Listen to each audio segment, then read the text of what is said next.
नमस्कार। आज आषाढ शुक्ल अष्टमी शके 1938 सादर करत आहोत ठाणे वार्ता। ठळक घडामोडी। जिल्ह्यातील दमदार पावसामुळे लघु पाटबंधारे विभागाकडून पाणी कपात रद्द। वर्षा जलसिंचन योजना किती इमारतींमध्ये कार्यान्वित आहे याची चौकशी होणार आणि सुनावणीसाठी न्यायालयात हजर करण्याचा पप्पू कलानींचा अर्ज न्यायालयाने फेटाळला। या आणि इतर घडामोडी विस्तृतपणे पण काही क्षणातच। ठाणे वार्ता पहा श्रीस्थानक वाहिनीवर। आता सकाळी 9:15 पासून रात्री 9:15 पर्यंत ठाणे वार्ता, ठाण्यातील पहिलं दृकश्राव्य माध्यम। श्रीस्थानक वाहिनी ठाण्याची स्वतःची वाहिनी। ठाण्यातील घडामोडी, कार्यक्रम, वादविवाद, अगदी गाणी, नाटक याचा आनंद घर बसल्या पहा श्रीस्थानक वाहिनी। आपल्या ठाण्याचं हक्काचं व्यासपीठ श्रीस्थानक वाहिनी। ठाणे वार्ता आता संकेतस्थळावर देखील ठाणेवार्ता.com वर क्लिक करा आणि ठाण्याच्या घडामोडी जाणून घ्या। ठाण्यातील पहिलं ऑनलाईन माध्यम ठाणेवार्ता.com। नमस्कार मंडळी, दर रविवारी पाहायला विसरू नका। नमस्कार मंडळी, आपल्या प्रश्नांचं थेट उत्तर। ठाणे वार्ता पहा श्रीस्थानक वाहिनीवर। आता सकाळी 9:15 पासून रात्री 9:15 पर्यंत ठाणे वार्ता, ठाण्यातील पहिलं दृकश्राव्य माध्यम। जिल्ह्यात होत असलेल्या दमदार पावसानं धरण क्षेत्रातील पाण्याची पातळी वाढली असल्यामुळे शहरातील पाणी कपातीचा निर्णय मागे घेण्याची घोषणा पाटबंधारे विभागानं केली आहे। यामुळे महाराष्ट्र औद्योगिक विकास महामंडळ, स्टेम प्राधिकरण या संस्थांनी शहराला 100% पाणीपुरवठा करण्यास सुरुवात केली आहे। नोव्हेंबर महिन्यापासून पाणी कपात लागू झाली होती। सुरुवातीला 10%, नंतर 40% वाढ करण्यात आली होती। त्यामुळे अनेक भागांमध्ये आठवड्यातून 60 तासाचं पाणी कपातीचं वेळापत्रक लागू झालं होतं। जून महिन्यात रेंगाळलेल्या पावसानं जुलै महिन्यात दमदार हजेरी लावली। पावसानं धरण क्षेत्रात हजेरी लावल्यानं आता केवळ 1 दिवस पाणी कपात झाली तरी पुरेसं पाणी उपलब्ध होऊ शकतं, हे लक्षात घेऊन लघु पाटबंधारे विभागानं पाणी कपात मागे घेण्याचा निर्णय घेतला आहे।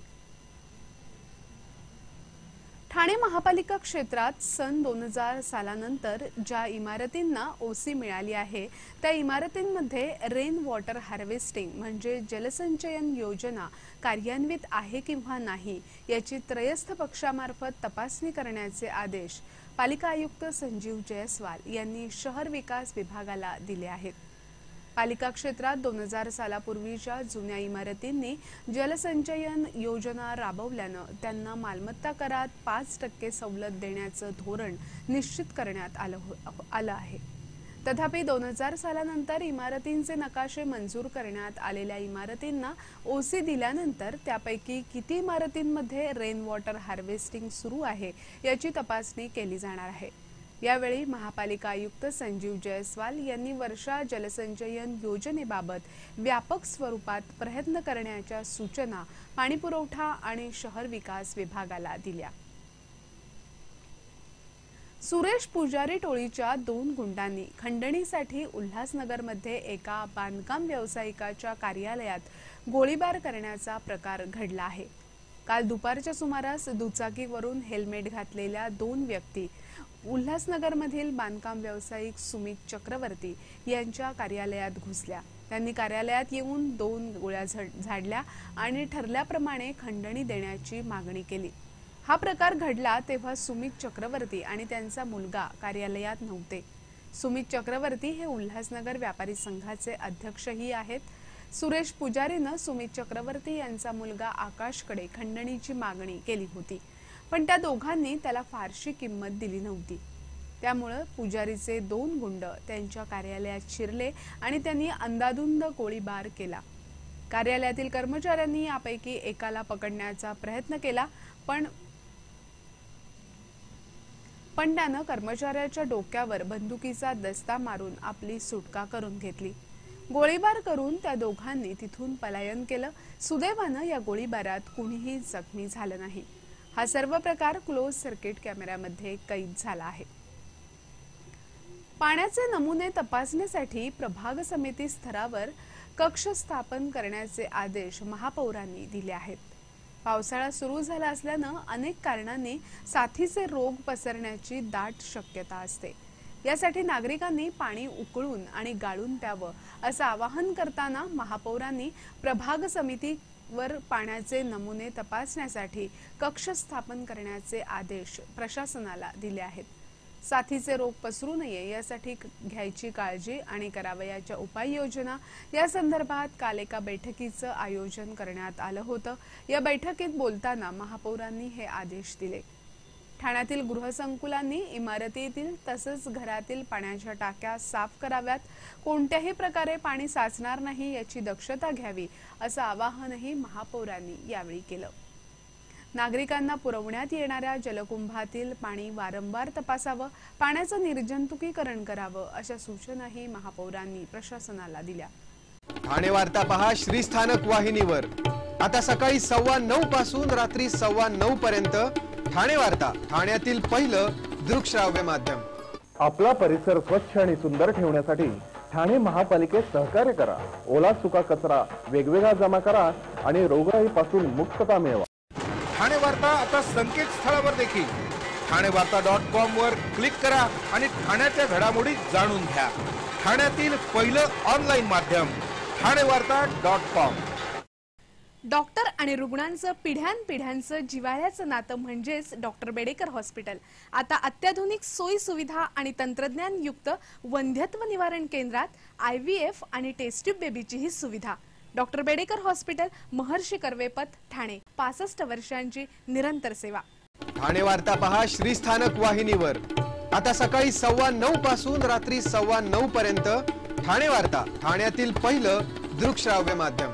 गेल्या वर्षीच्या तुलनेत मालमत्ता कर आणि पाणी कराच्या वसुलीमध्ये वाढ न झाल्यास कडक कारवाई करण्याचे संकेत महापालिका आयुक्त संजीव जयस्वाल यांनी दिले आहेत।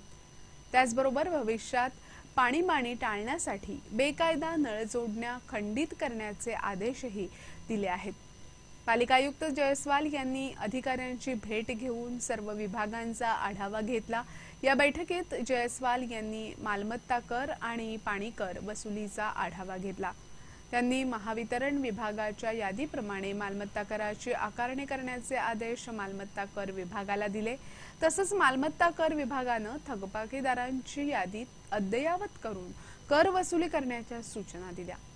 पालिका आयुक्तांनी पाणीपुरवठा विभागाची वसुली वाढवण्यासाठी सर्व बेकायदा नळ जोडण्या तात्काळ खंडित करण्याचा आदेश दिला असून नळ संयोजन नियमानुकूल करून त्यांच्याकडून वसुली करावी असा आदेशही दिला।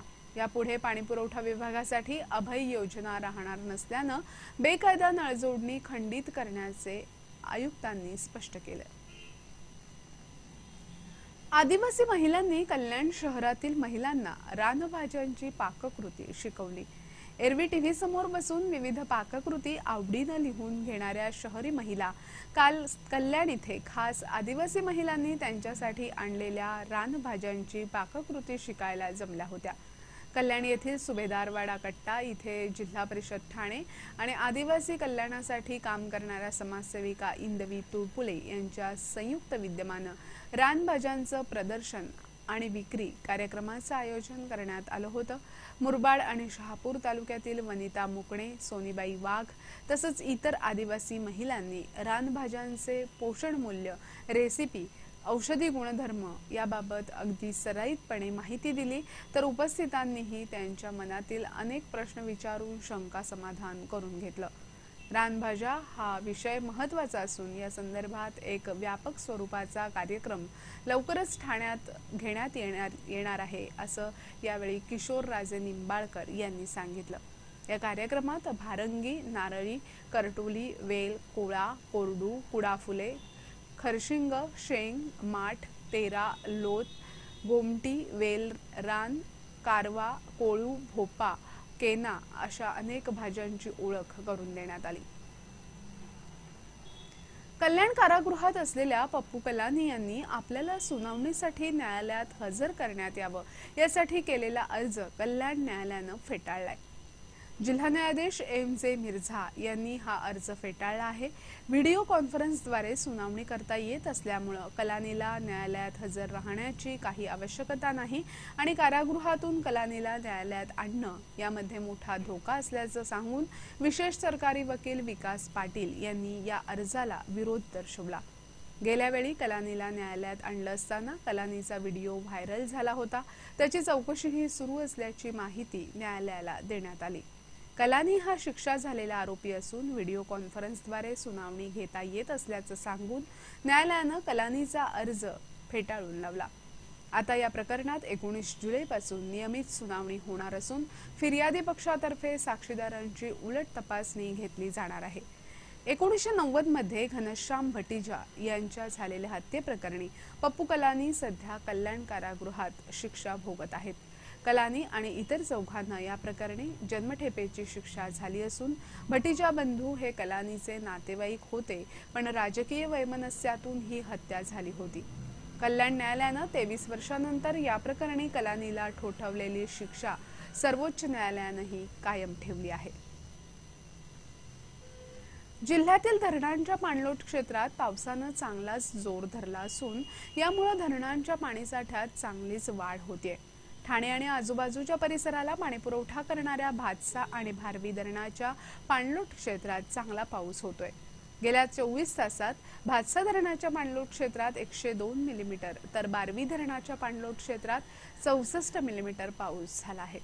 गेल्या वर्षीच्या तुलनेत भातसा धरणाच्या पाणलोट क्षेत्रात 50% अधिक तर बारवी धरणाच्या पाणलोट क्षेत्रात 60%हून अधिक पाऊस झालाय। सोमवारी बारवी धरणात 38% पाण्याचा साठा होता, तो आता 41% झालाय। भातसामध्ये सोमवारी 52% पाणीसाठा होता, तो आता 56% झालाय।